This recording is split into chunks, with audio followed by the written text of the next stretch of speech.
আজকে দুটো দেবো, মানে নটা মোটামুটি টপিক হবে, নটা বা 10টা। তো আজকের যেটা টপিক সেটা হচ্ছে ভারতীয় ন্যায় সংহিতা। ভারতীয় ন্যায় সংহিতা 2024। এটা কি জিনিস যে আইপিসি অর্থাৎ ইন্ডিয়ান পেনাল কোড বা ভারতীয় দণ্ডবিধি বা হচ্ছে সিআরপিসি, এই সংক্রান্ত ব্যাপার যেগুলো, সেইগুলোতে কি হয়েছে, চেঞ্জেস হয়েছে, পরিবর্তন করা হয়েছে। কি জিনিস যে 2024 সালে 1লা জুলাই থেকে রাষ্ট্রপতি দ্রৌপদী মুর্মু স্বাক্ষরের মাধ্যমে ব্রিটিশ আমলের তিনটি ফৌজদারি আইন বদল করা হয়।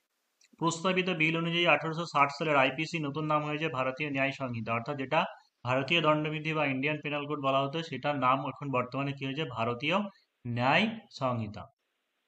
ভীষণ ভীষণ ইম্পর্টেন্ট হচ্ছে এই টপিক। আর সিআরপিসি বদলে হচ্ছে কি ভারতীয় নাগরিক সুরক্ষা সংহিতা, ভারতীয় নাগরিক সুরক্ষা সংহিতা। এবং ইন্ডিয়ান এভিডেন্স অ্যাক্ট, এটার নাম বদল করে হয়েছে ভারতীয় সাক্ষ্য বিল। তো ভারতীয় ন্যায় সংহিতার 20টি নতুন অপরাধ অন্তর্ভুক্ত করা হয়।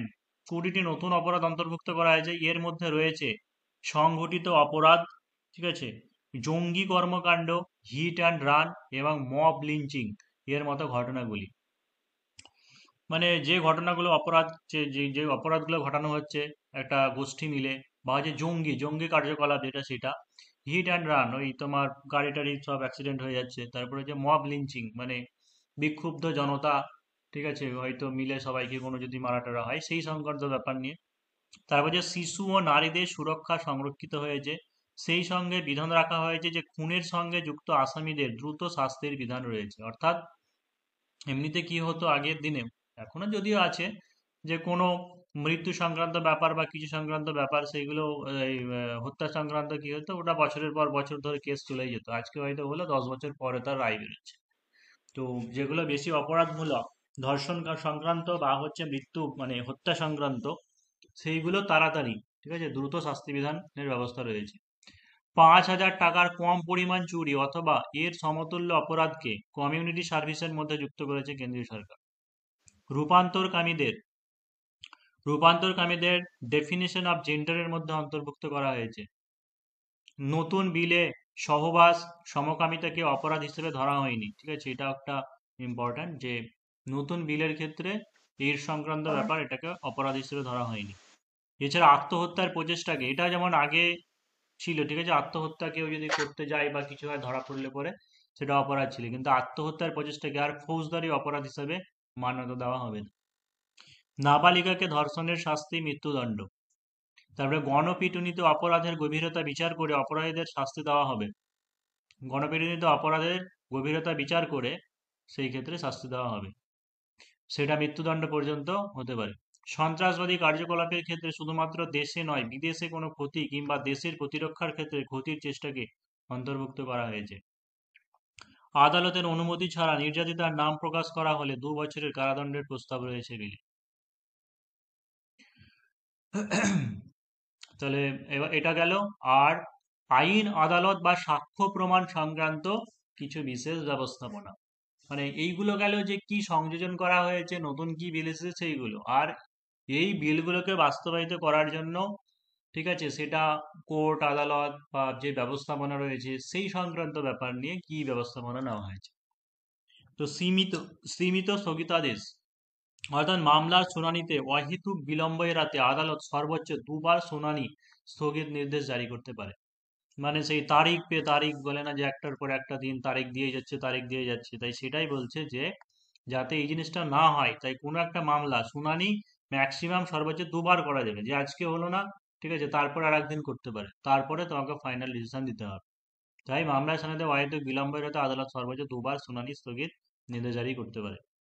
তারপরে যে সাক্ষীর সুরক্ষা, নতুন আইনে সাক্ষীর সুরক্ষা সুনিশ্চিত করতে ব্যবস্থা গ্রহণের জন্য রাজ্যগুলিকে নির্দেশ দেওয়া হয়েছে। তারপরে যে লিঙ্গের সংজ্ঞা এখানে রূপান্তরকামীদের অন্তর্ভুক্ত করা হয়েছে। ইলেকট্রনিক পদ্ধতিতে মামলার সমস্ত প্রক্রিয়া চালানো যাবে, এতে আক্রান্ত সাক্ষী এবং অভিযুক্ত প্রত্যেকে সুবিধা পাবেন। বয়ানে অডিও রেকর্ডিং এর ব্যবস্থা আছে। আক্রান্তকে আরো সুরক্ষা দিতে দেওয়া দেওয়া হয়, তা বিশেষত ধর্ষণের ক্ষেত্রে। হয়তো ধর্ষণের ক্ষেত্রে এরকম যদি হয়, সেই তাকে সেখানে মানে আদালতে হাজির নাও করা হতে পারে, হয়তো সরাসরি তার রেকর্ডিং এর করেও করা হতে পারে, বা ভিডিও কলের মাধ্যমে করে নিতে পারে। মহিলা, তারপরে যে 15 বছরের নিচে ব্যক্তি এবং 60 বছরের ঊর্ধ্বে ব্যক্তি এবং প্রতিবন্ধী বা গুরুতর অসুস্থতার ক্ষেত্রে থানায় সরাসরি উপস্থিত থেকে অব্যাহতি দেওয়া হয়েছে। হয় যদি মহিলা হয় তাহলে সে নাও যেতে পারে, মানে বাড়ি থেকে বসে অনলাইনেও করতে পারে, করতে পারবে, এখনো যদি চালু হয়নি সব জায়গায়, বা কিছু জায়গায় হয়েছে। যে 15 বছরের নিচে ব্যক্তি অথবা হয় যে 60 বছরের ঊর্ধ্বে যদি হয় তাহলে সেই ক্ষেত্রে থানায় না গেলেও হবে। বিএনএস একটি নতুন অধ্যায় যুক্ত করা হয়েছে, যেখানে বিশেষভাবে মহিলা ও শিশুদের বিরুদ্ধে অপরাধের ক্ষেত্রে সুরক্ষা ও ন্যায় বিচারের উপর বিশেষ নজর দেওয়া হয়েছে। নতুন আইনে ছোট ছোট অপরাধের ক্ষেত্রে কমিউনিটি সেবা চালু করা হয়েছে, এবং এর মাধ্যমে অপরাধী সমাজের প্রতি ইতিবাচক দায়বদ্ধতা পালন করতে পারেন এবং তার ভুল থেকে শিক্ষা নিতে পারেন এবং শক্তিশালী সামাজিক বন্ধন গড়ে তুলতে পারেন। কমিউনিটি সেবা চালু করা হয়েছে, ছোট ছোট অপরাধ যেগুলো সেই সমস্ত জায়গায় তাদেরকে বোঝানো বলা, ঠিক আছে। যেমন অনেক জায়গায় তোমার এই হেলমেট টেলমেট পরা নিয়ে হয় না, অনেক জায়গায় তো ইয়ে পাতে, বিভিন্ন জায়গায় দেখবে যে একটু বোঝায় ভালো করে, ঠিক আছে, কি হবে না হবে দিয়ে বলে ভালো করে সেই ব্যবস্থা করা হয়। তাহলে যে অপরাধের প্রতি গুরুত্ব অনুযায়ী কিছু কিছু ক্ষেত্রে জরিমানা আরোপ করা হয়েছে, ঠিক আছে। বেশ কিছু ক্ষেত্রে হয়তো সিগন্যাল ব্রেক করা বা রং সিগন্যাল বা অন্য কিছু ড্রিঙ্ক অ্যান্ড ড্রাইভ, এরকম কিছু ক্ষেত্রে হয়তো জরিমানা আরোপ করেছে, এটা ভবিষ্যতে যাতে অপরাধ থেকে বিরত থাকেন এবং আইনি ব্যবস্থার প্রতি সাধারণ মানুষের যাতে আস্থা বজায় থাকে সেই ব্যবস্থা রাখা হয়েছে।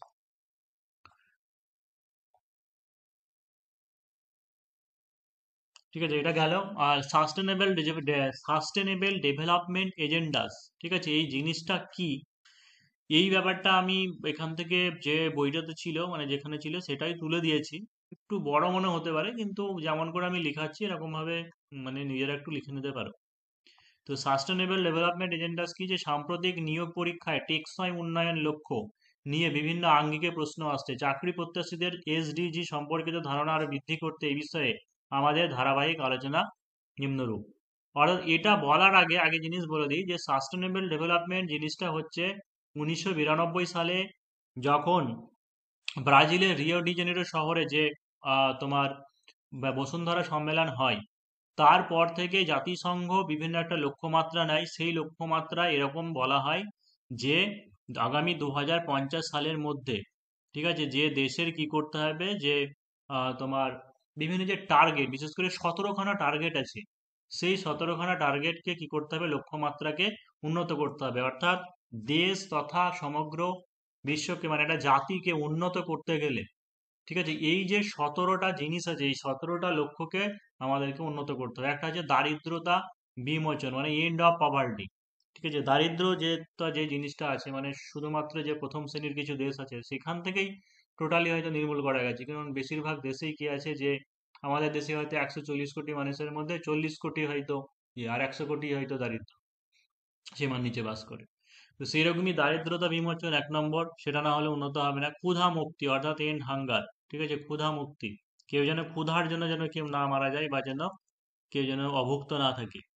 3 নম্বর হচ্ছে সুস্বাস্থ্য ও কল্যাণ অর্থাৎ গুড হেলথ অ্যান্ড ওয়েলবিং, মানসম্মত শিক্ষা বা কোয়ালিটি এডুকেশন অর্থাৎ গুণগত মানের শিক্ষা দেওয়া। লিঙ্গ সমতা জেন্ডার ইকুয়ালিটি, বিশুদ্ধ জল ও পয় নিষ্কাশন অর্থাৎ ক্লিন ওয়াটার অ্যান্ড হচ্ছে স্যানিটেশন। সাশ্রয়ী হচ্ছে পরিচ্ছন্ন জ্বালানি, অ্যাফোর্ডেবল অ্যান্ড হচ্ছে ক্লিন এনার্জি। সম্মানজনক কাজ ও অর্থনৈতিক প্রবৃত্তি, ডিসেন্ট ওয়ার্ক অ্যান্ড হচ্ছে ইকোনমিক গ্রোথ। যেমন অন্যান্য দেশের ক্ষেত্রে কি হয় যে যারা গ্রুপ ডি কর্মচারীও তাদের হয়তো টেকনোলজির সাহায্যেই তারা করে, ঠিক আছে, সেখানেও হয়তো সেটা করার জন্যও তাকে ন্যূনতম একটা লেখাপড়া জানতে হবে বা টেকনোলজি বিষয়ে এফিসিয়েন্ট হতে হবে। আমাদের এদিকে যারা সাফাই কর্মী তাদেরকে তো ঘৃণার চোখে দেখা হয়, ঠিক আছে, এ করা হয়। তো সেরকমই সম্মানজনক কাজ, যে কোনো কাজ সম্মানজনক কাজ এবং হচ্ছে অর্থনৈতিক প্রবৃদ্ধি। তারপরে হচ্ছে যে শিল্প উদ্ভাবন ও অবকাঠামো অর্থাৎ ইন্ডাস্ট্রি ইনোভেশন ইনফ্রাস্ট্রাকচার, ঠিক আছে, নতুন নতুন নতুন কোনো উদ্ভাবনা শক্তি সেই জিনিসটাকে করতে হবে। বৈষম্য হ্রাস, রিডিউস ইনইকুয়ালিটিস। তারপরে হচ্ছে টেকসই নগরায়ন ও সমাজ, সাস্টেনেবল সিটিজ অ্যান্ড হচ্ছে কমিউনিটিস। পরিমিত ভোগ ও উৎপাদন, রেসপন্সিবল কনজামশন অ্যান্ড প্রোডাকশন। জলবায়ু বিষয়ে পদক্ষেপ, ক্লাইমেট অ্যাকশন। জলজ জীবন, বিলো ওয়াটার অর্থাৎ যারা জলের নিচে যারা বসবাস করছে সেই সমস্ত জিনিসকে না করলে বাস্তুতন্ত্র এইগুলো তারপরে হচ্ছে তোমার খাদ্য শৃঙ্খলা, এগুলো বিঘ্নিত হবে, সেখানে এটাও দেখতে হবে। লাইফ অন ল্যান্ড, সলজ জীবন, শান্তি, ন্যায় বিচার ও কার্যকর প্রতিষ্ঠা, অর্থাৎ piece, justice and strong institution, এবং লক্ষ্যমাত্রা অর্জনে অংশীদারিত্ব, পার্টনারশিপ ফর দ্য গোলস। এই 17টা, যে এগুলো এত ধরো মনে থাকবে না, কিন্তু অন্তত পক্ষে তোমাকে পরীক্ষা যদি দেয় তাহলে 10-12টা তো অন্তত লিখতে হবে। তো একটু বারবার মুখস্থ করবে যে টেকসই উন্নয়ন